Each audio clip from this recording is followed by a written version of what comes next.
കേരളത്തിലെ വിപണിയിൽ ചകിരിയുടെയും ചകിരി ഉൽപ്പന്നത്തിൻ്റെയും വില ഗുണനിലവാരവും ആവശ്യക്കാരും അനുസരിച്ച് വ്യത്യസ്തമാണ്.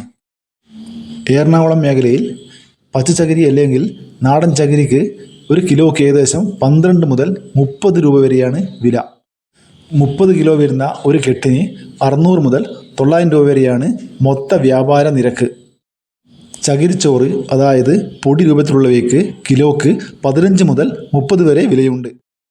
അതുപോലെ കേരളത്തിൽ 1 കിലോ ചിരട്ടയുടെ മൊത്ത വില 32 മുതൽ 35 രൂപ വരെയാണ്. ആക്രിക്കാർ നമുക്ക് തരുന്ന വില ഏകദേശം 20 മുതൽ 28 രൂപ വരെയാണ്. ചില വ്യക്തികൾ 30-നടുത്ത് വില നൽകുന്നുണ്ട്. പരമാവധി വില പേശിയാൽ 30-ന് മുകളിൽ വില ലഭിക്കുന്നതാണ്. ആക്രി കച്ചവടക്കാർ നമ്മുടെ കൈവശത്ത് നിന്ന് ചെറിയ തുകയ്ക്ക് ചിരട്ട വിലപേശി വാങ്ങുകയും വലിയ മാർജിനിൽ മൊത്ത വ്യാപാരിക്ക് വിൽക്കുകയും ചെയ്യുന്നു. നമുക്ക് ചിരട്ട വിൽക്കുമ്പോൾ വലിയ ലാഭം ലഭിക്കുന്നില്ലെങ്കിലും ഇടനിലക്കാർ നല്ല ലാഭം കൊയ്യുന്നുണ്ട്. അതിനാൽ ചിരട്ട വിൽക്കുമ്പോൾ പരമാവധി വിലപേശി മാക്സിമം പൈസ വാങ്ങാൻ ശ്രമിക്കുക.